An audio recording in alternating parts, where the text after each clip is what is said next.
Welcome to Week 1, edition number 2 of the new Sportsline Podcast here on CHCH. I'm Bubba O'Neill. Folks, no region in the province, perhaps even the country, has produced a number of high-level athletes, coaches, executives, broadcasters, and in this case, officials. Many years ago, I met a young fella in college that shared my same love for sports. Now, we would later go on to host an award-winning local sports show called Halton Sports Week that laid down the tracks for my career, honestly. Now, you want to check this out. We might be able to show you that footage quickly before this match gets underway. Bubba knocked out unconscious as the special guest referee by Bullwhip Johnson. Zach, what do you got to say about that, I wonder if Bubba? he's got the guts to come around this way. Yeah, He still hasn't looked at me in the eye. There he is. He hasn't looked at me in the eye. They're the veterans of this one. Oh, it's a brawl at center ice. And there's center ice. There we go. Oh, my. Oh, right hands and left hands being exchanged. Everyone's involved. I can't believe it. Caron and Parker were the two that started it.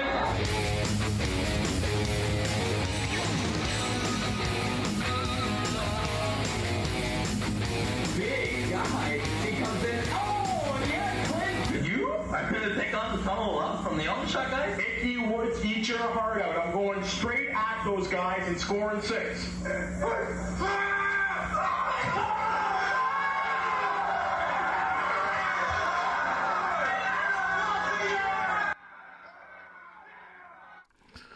Oh, well, he's the oldest son of Fox 40 Whistle Company and Fluke Transport King, Ron Foxcroft.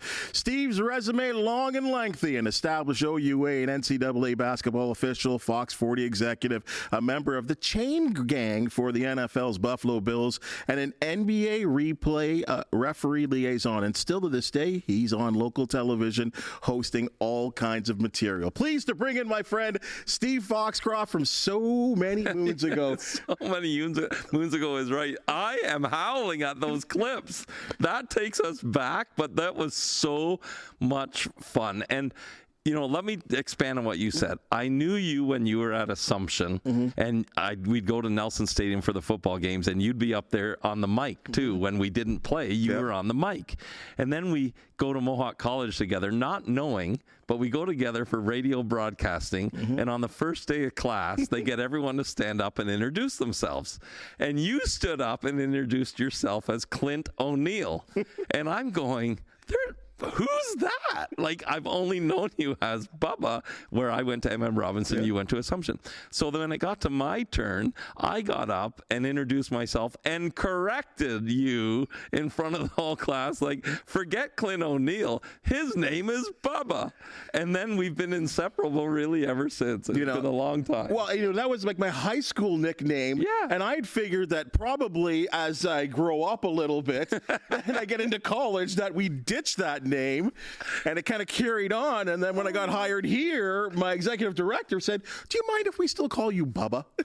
I love it. So that kind of continued on throughout the years. But you think about those great years and our love for sports, and I think it extended to not only the professional stuff, because we always talked about when we were developing that show that wouldn't it be great to give these kids the attention, because we were talking about in Texas, there's 10,000 people at a football game. And when we played sports, there was 50 people. How do we give local kids attention that they deserve in a region like Halton and Hamilton where the talent is so incredible? You know, it was funny. It went back to me. I was at McNabb High School. I was Shea Gilchrist-Alexander was the second best player out of McNabb. Let's just say that, okay? And then I transferred to M.M. Robinson to play football. And I'm playing football, junior football, scored a touchdown, and Dave Rashford came up to me and asked me for an interview. Yeah. So I gave him the words. And then Spectator reporter.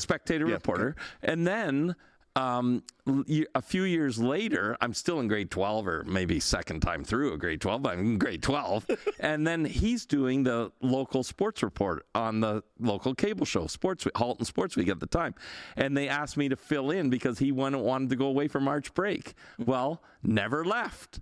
And then, of course, you joined in on that. But we always said that I was so enamored with being in the local paper as a high schooler that we needed to give that attention. And that's how we started out, and we made a name for ourselves. But the best thing is we made a name for a lot of local kids. Yep. And we always said, if you can do well in Halton, Greater Hamilton, then you're already on a world scale because of the population base, the competition level, and people that win in this area and do well, they're automatically at a world level. It was great. You know, to clean up on what we did on that local TV show, I think really we reached the pinnacle. I think for the athletes is when Jesse Lumsden was playing for Nelson High School, and the thought that this was the first year of Hamilton participating in the Metro Bowl. And there was always this thought that a Burlington school taking on the big Toronto school, and they would go on to have I can't remember the name of the school, but they had a running back by the name of Darren Dietrich who went to Nebraska. They were the Kings, and Nelson went in there and beat them. Beat them up. And beat them up. And Coach Stacy's going to see this and then give us heck. Jesse, too. Neil, his mom, everyone's going to give us heck for not knowing who they played. That Central Tech? I think that might have been it, yeah. Central Tech. I might have saved us there. But, yeah, it was so much fun, those Metro Bowl days. But seeing those clips, the hockey team at Nelson, the women's sports that we covered, the Macho Camacho man at Loyola, and we had so many memories there. But you stole the show with the All Bubba team, which was like the All Madden team. We had the All Bubba team, but the Bubba workout, the Bubba breakaway, it was... What is a workout?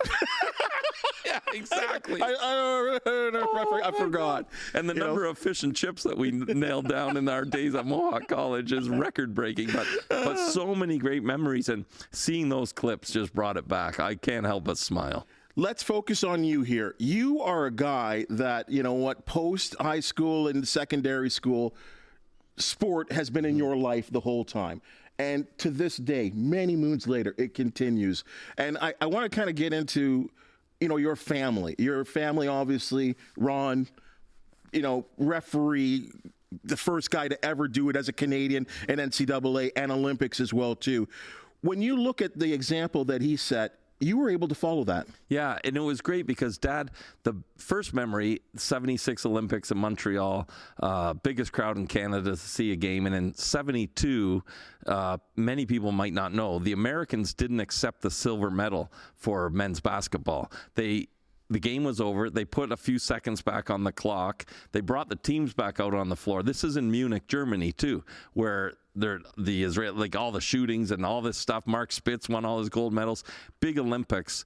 They put time on the clock. Russia wins. Americans go, that was wrong. So now in 76, it's like, don't mess up the Olympic final. And my dad does the Olympic final, and his pee got stuck in the whistle.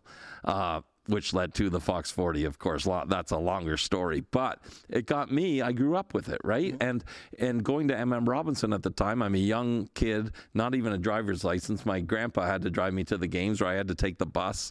And my good buddy, Ray Samuels, X-Ray I called him, he would go to fifth period English class and get the work. And I would copy it down. So he got me through high school, barely.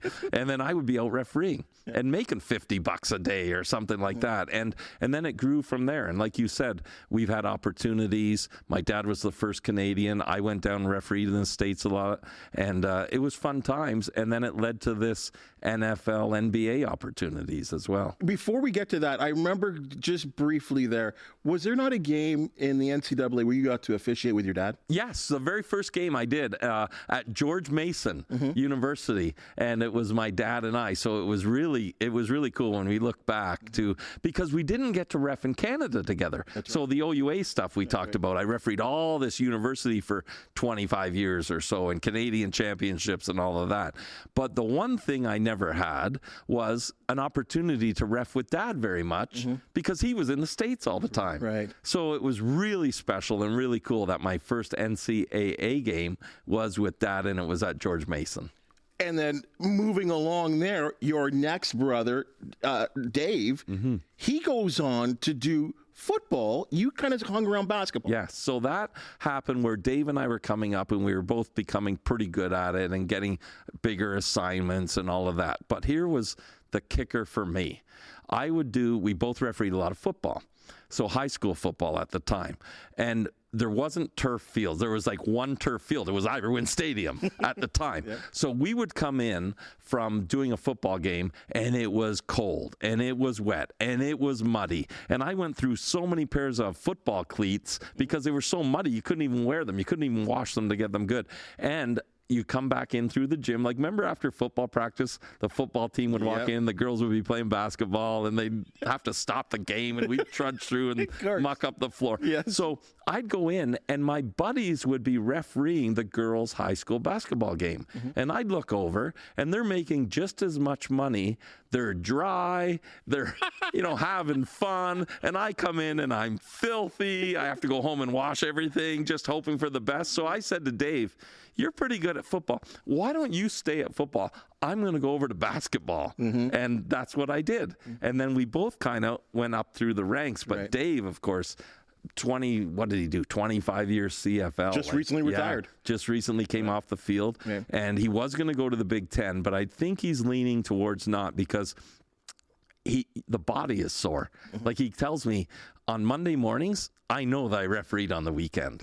And, going down to the States too, what if he goes to Iowa? It's not like when he goes to Regina, it's like old home week for him. He knows where to go. He knows where the hotel is. He knows where the stadium is. He knows what door to go into. If you go to Iowa, how do you get there? Where do you fly into? Which hotel do you stay at? Where do you get to the stadium? Where do you go in? So it's kind of like starting over. So I think he's going to stay local, train the up-and-coming refs, and do the command center too. So good for him. And it's neat how, and I think a lot of people don't realize this, but in lots of, I think maybe only Major League Baseball, where the umpires, that's their job. Whereas I think in NFL football, CFL football, even the NBA, you're an official, but you also have another job during the week, your regular job. That's well said. And I often said, maybe the NBA is different. The NBA is full-time now because of the travel, but they have the off-season where they can do their other thing, right? So, but it's interesting you say that because I always said, like football officials, it's the toughest because they basically do one game a week. Basketball, hockey, everyone else is doing 3-5 games a week. So tough. They're very critical of the football officiating. Remember, even Patrick Mahomes, everyone's always, there's a call a week that people go nuts in the NFL, CFL as well. But I think they just need to referee more. So I always thought if you had a basketball ref and taught them how to do football, the officiating would improve. Or take the refs, make them do a college game too. Do a college game Saturday, NFL Sunday, and a midweek lower level game. Like just referee more. Because it's such a fast game, right? And it's getting faster. See it. Yeah. And so repetition makes it easier. Like you're on podcast number 2. When you get to podcast number 100, now you've done 1 million sportcasts. So you know this. But remember the first time? Nerve-wracking, right? But repetition makes it easier. There's no doubt about that. I think same with officiating. Have them ref more games in football. Now you've continued, and you're maybe not on the floor officiating, but you've branched off into some really, really interesting fields of officiating in its sense. I cannot tell you how many times I have been told, because of our connection with our, going back many years on local TV, where people have said to me, we'll start here. I was watching the football game, the Bills game, and I don't know, they did an ISO shot of the head coach, and I think I saw Foxcroft on the sidelines at the Bills game. Can you tell us what that was all about? That's hilarious. So I've been doing the Bills Shade Crew for 31 years, and the move that I have down to a science, including the Sunday's Kansas City game, is this one.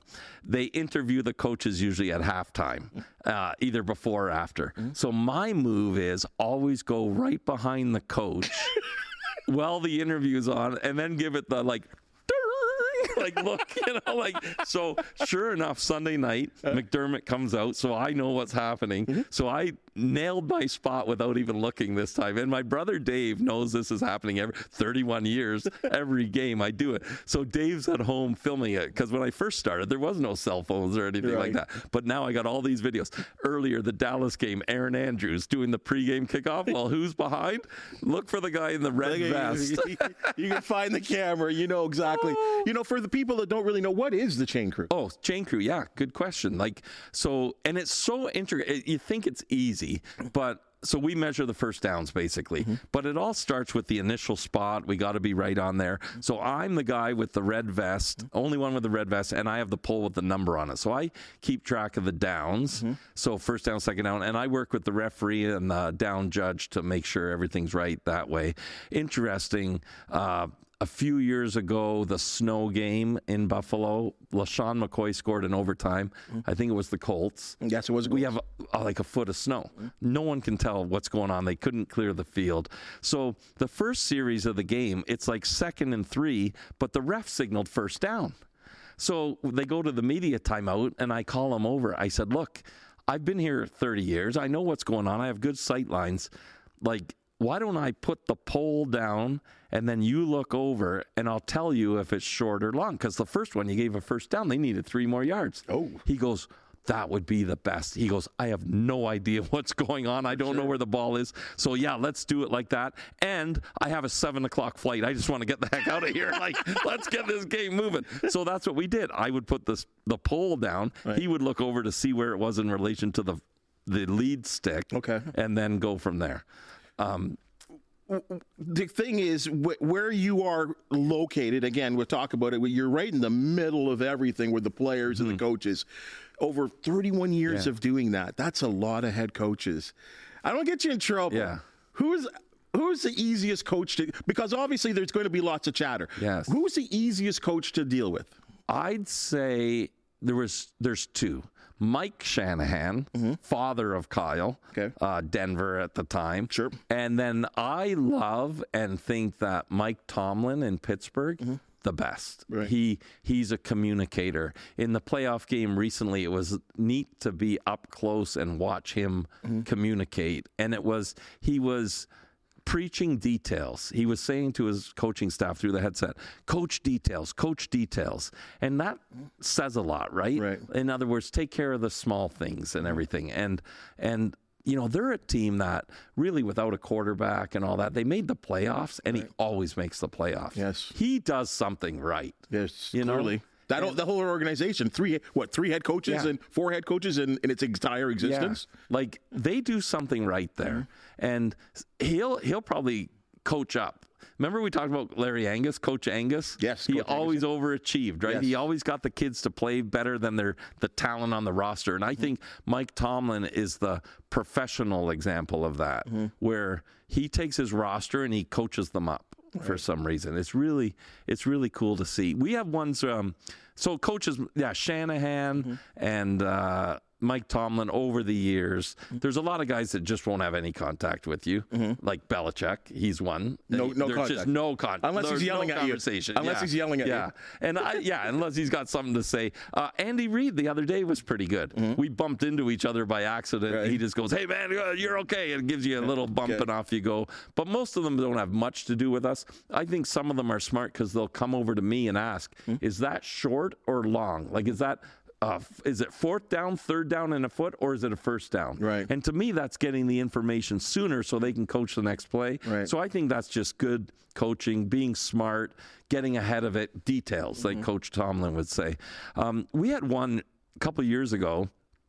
The refs marked off 14 yards instead of 15 yards, which was a big deal. So I told Patrick, the down judge, I said, "You only went 14 yards. This is important." He goes, "We've checked with replay, and they said it was right." And I go, "Well, it's not right."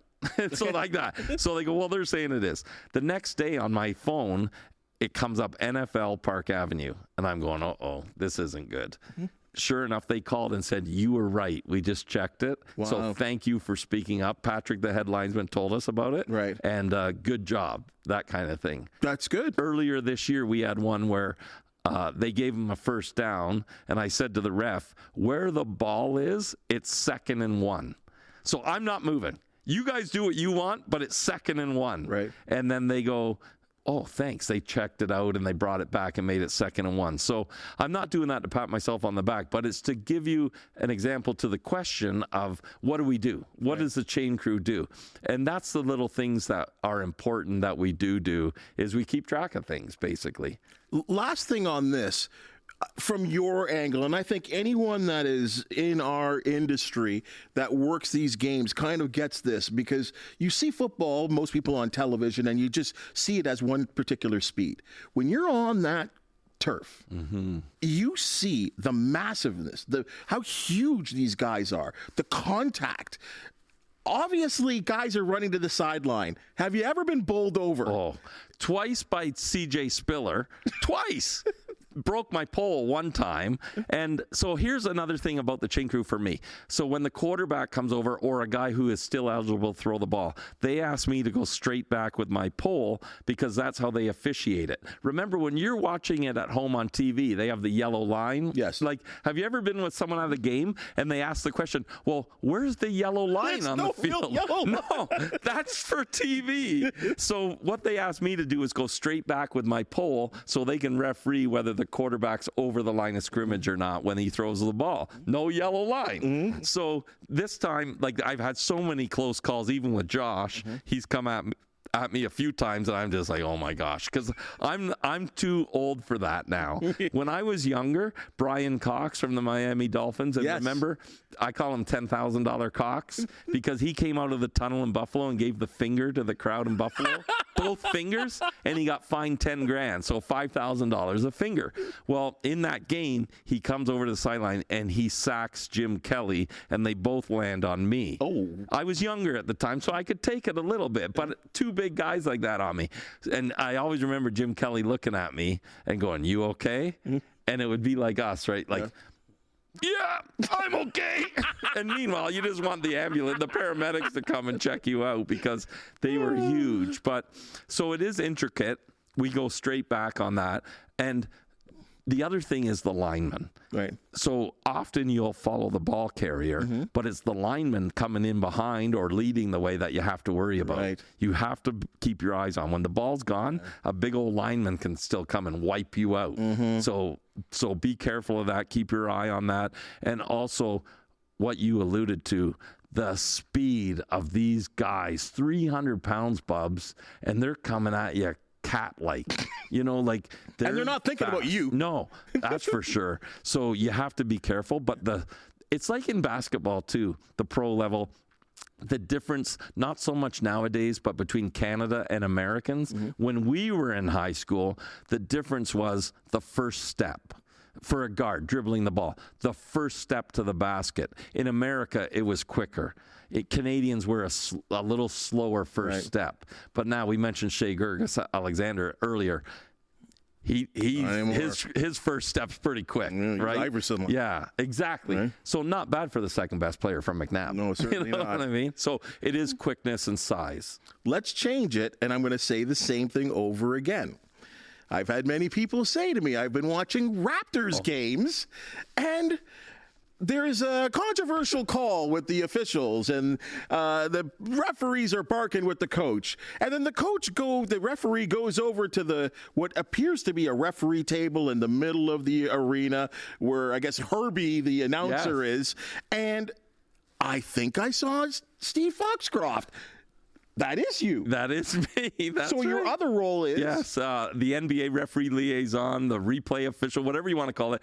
I think the official title is courtside administrator or something like that. But we help out with we review every three-point shot, first of all, that to make sure a toe wasn't on the line. We review every shot close to the shot clock expiration to make sure that the shot was off before, so we can change rulings. So a 3 to a 2, a 2 to a 3, a made basket to a no basket if the shot clock's expired.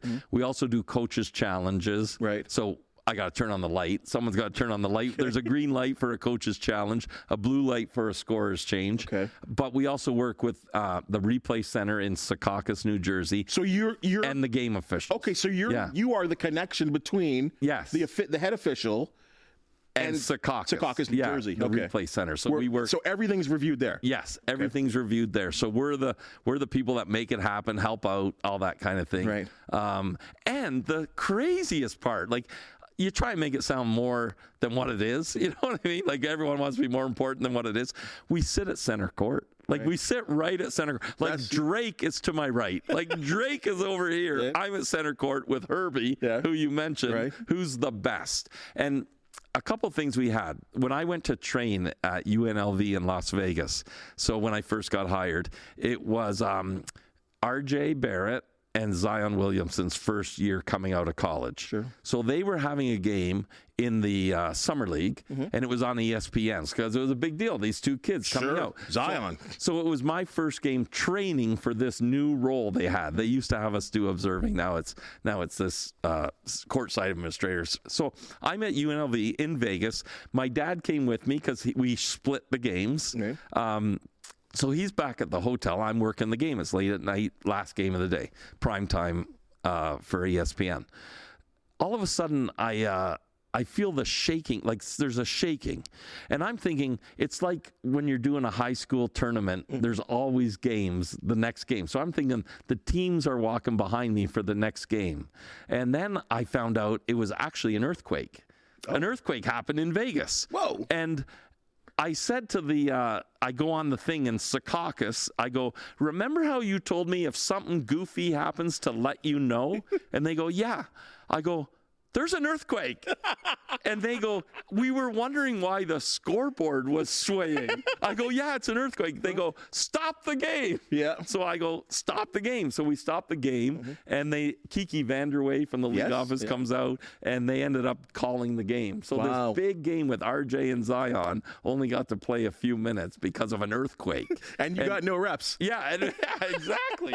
And then the other one that reminded me of the next one is with Herbie, because you mentioned Herbie. Yeah. So in Toronto a couple of years ago, the pregame fireworks went off for the intros, and it got caught in a speaker above the court. Do you remember this? I remember this game. Yes. So all of a sudden the speaker catches on fire. Yeah.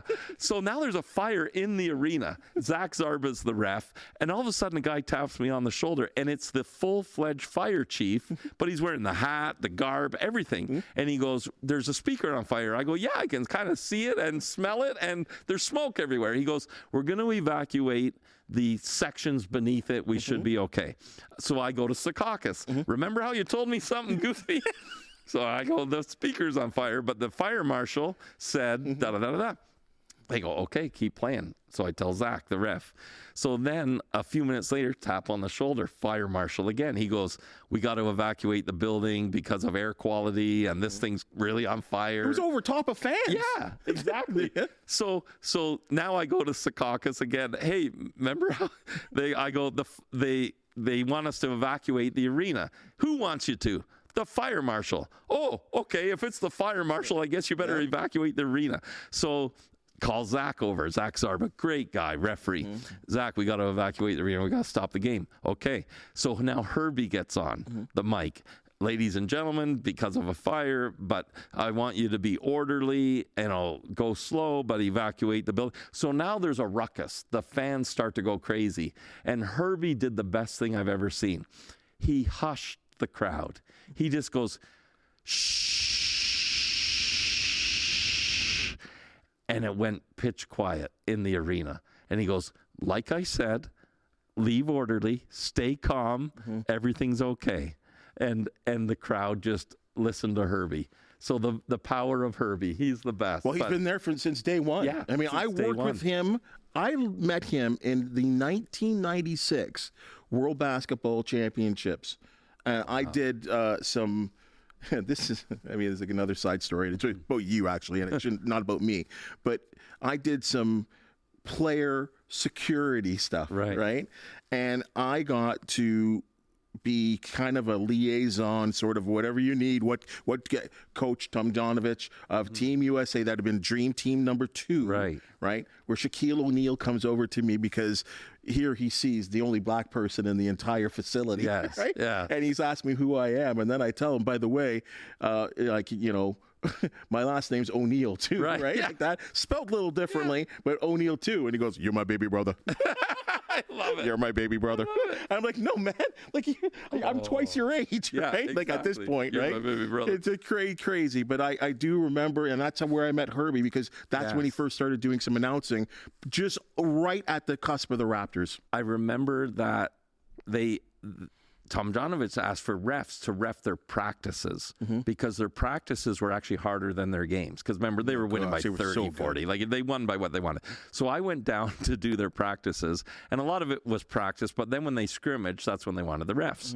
So I was sitting there, and Shaq's flip-flops or whatever other shoes he had were there. So I put my foot in.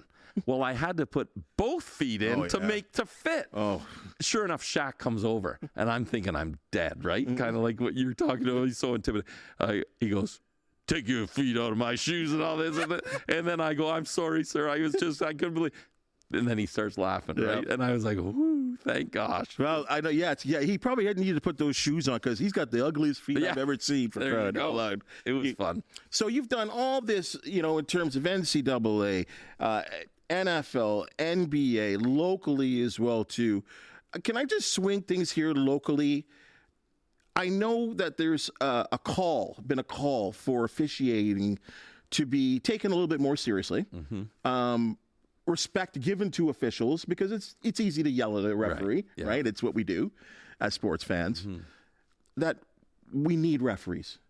And in the biggest of ways, because enrollment in sports, in all sports, women's sports, men's sports, basketball, hockey, everything's rising, but we're losing officiating. How do we get more officials involved in the game? That's a great question, because for me, I started when I was 14 years old, but it was easy for me because our family did it. Like my dad did it, right? So it was in the household, and sometimes we want to be like that. So, and I've heard stories too, to your point about increasing numbers, where they haven't put sheets of ice in arenas because there's no refs to do the games. Right. So why even go through the expense of putting the ice in? And that's a sad, sad thing. So we have to make it, when you start out in your first 3 to 5 years, it has to be enjoyable, might not be the right word, but it can't be something where you despise it. In other words, we have to have either no fans or fans that don't react to officiating, because that's what will turn people off. And you won't get young people. So the best thing I did when I was refereeing, I would recruit other young people as a part-time job. We all worked at a gas station. We worked at a corner store. We worked in a mall, a restaurant, whatever we did growing up. But to me, the officiating was another part-time job as a student that I could do. And it's got to be fun. And there's a mentor, the guy we know, 2'6", Peter Moore. We grew up, and he was a two-sport official, basketball and football, like me. And I would referee so many games with him, and he made it fun. And he protected me from probably players and fans, spectators, parents, from getting on me. And I had probably thicker skin than most. So we got to get young people in it. It can be a part-time job, and it's also got to be enjoyable. Or just, if it isn't enjoyable, it can't be a negative. Like, you can't leave there with irate fans chasing you to your car, that kind of thing, right? And it's very important because it's for the continuation of these sports and kids. It's the third team on the floor, and you need them, or there's no game. And great question. And women as well, too. Yeah. Absolutely. I mean, because look at the PWHL, right? Like, you look at the officials; those are women officials. That's right. That are highly trained and have gotten themselves involved. And I think that's the wonderful thing about that league, is that there are going to be perhaps young women that say, "I don't want to play, but I want to be a ref." And it's great. Like, I call it a part-time job in that too.